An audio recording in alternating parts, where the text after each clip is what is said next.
mereka itu berbadan putih, bermata putih, dan ada buntut. Halo, assalamualaikum, welcome back to my channel. Bagaimana kabar teman-teman hari ini? Apakah sehabis lebaran sudah pada melar semua badannya? Nah, kali ini kita mau bagi cerita tentang legenda manusia buntut Borneo. Sudah ada yang pernah dengar belum? Apakah cerita ini cuma mitos atau memang beneran pernah ada yang ketemu dengan manusia buntut ya? Bagaimana ceritanya? Check it out. Nah, berbicara tentang manusia buntut sendiri, kalau untuk orang di Borneo sini, sebagian tuh ada yang tidak tahu sama sekali cerita tentang manusia buntut ini, ya. Ada juga sebagian yang percaya bahwa memang manusia buntut itu ada. Katanya orang buntut itu membangun rumah di atas pohon yang tinggi, kemudian mereka hidup di sana, berkelompok dengan kelompok mereka sendiri tanpa mau ikut dengan modernisasi sekarang. Nah, jadi mereka itu hidup di pedalaman Borneo sekali, katanya seperti itu.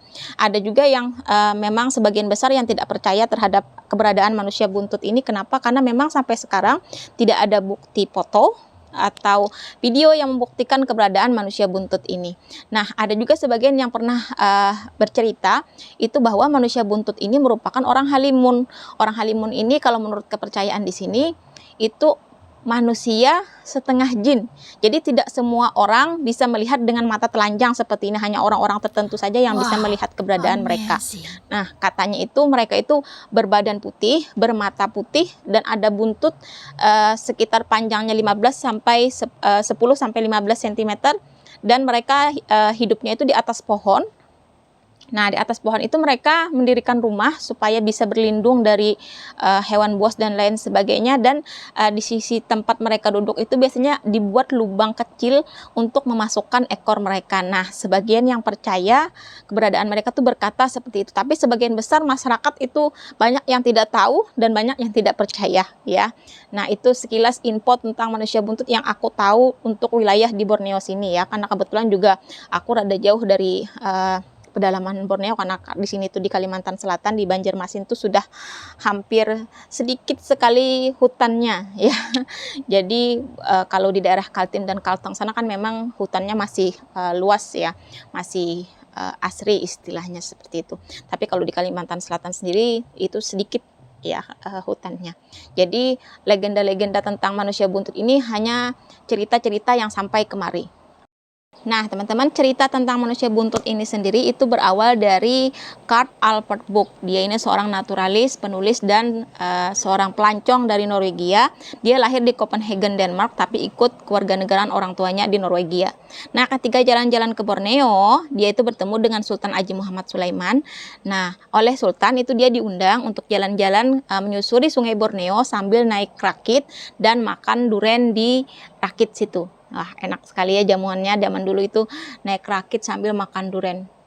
Enak banget ya, bisa coba nanti ya.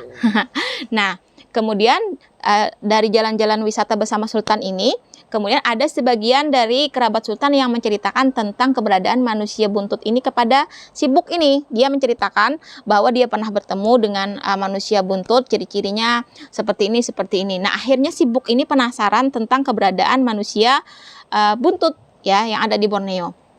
Nah, dia kemudian mengaitkan antara teori Darwin dengan cerita manusia buntut ini. Katanya kan menurut teori Darwin, kita ini berasal dari kera, manusia ini berasal dari kera, kemudian berevolusi jadi manusia seperti sekarang, ya. Wallahu alam, kita tidak tahu, ya. Itu teori Darwin.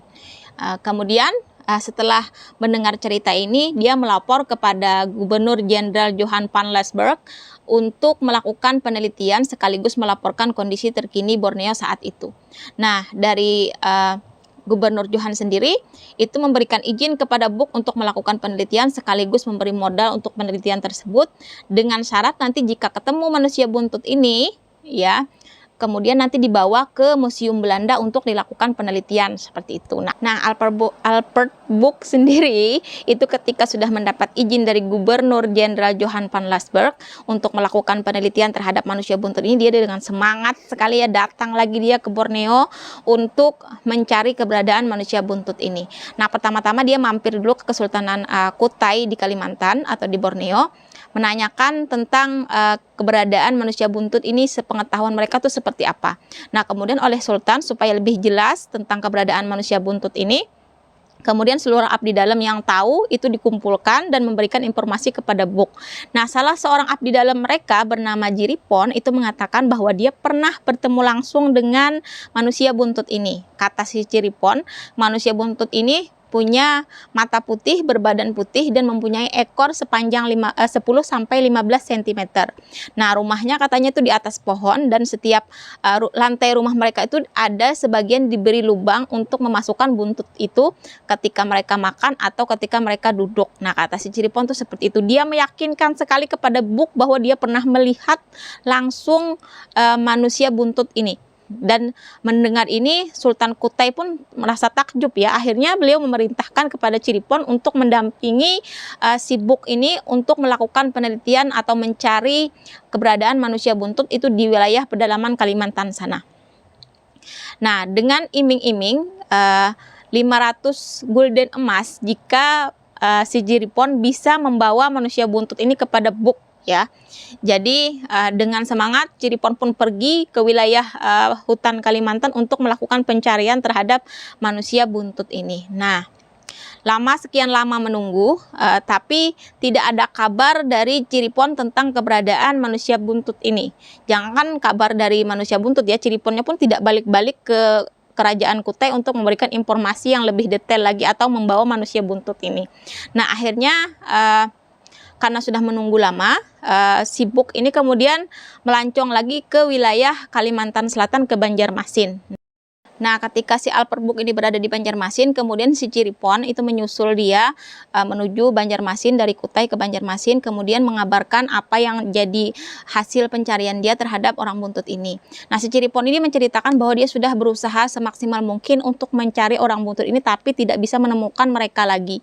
Tapi dia tetap meyakini dan meyakinkan kepada Buk bahwa dia memang pernah bertemu, pernah bertatap muka langsung, bahkan pernah berbicara dengan orang buntut tersebut. Nah, si Jiripon ini menceritakan dan meyakinkan kepada Buk bahwa memang orang buntut itu benar-benar ada seperti itu. Nah, akhirnya Alperbuk membawa Jiripon kepada residen Banjarmasin, kemudian menyuruh dia menceritakan apa yang dia tahu tentang orang buntut ini.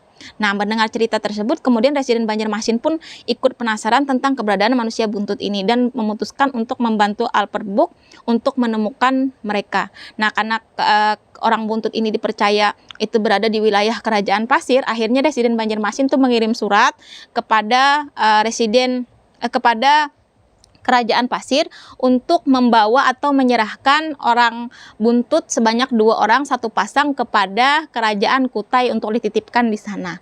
Nah, kemudian si Jiripon diperintahkan untuk membawa surat tersebut dan menyerahkannya kepada Kesultanan Pasir. Nah, tapi yang lucunya ternyata ada kesalahpahaman di sini ya, karena bahasa orang buntut itu di Kerajaan Pasir atau Kesultanan Pasir itu sebutan untuk abdi dalam kepercayaan Sultan Pasir. Jadi orang pribadi atau orang kepercayaan Sultan itu disebutnya orang buntut di wilayah Kesultanan Pasir tersebut.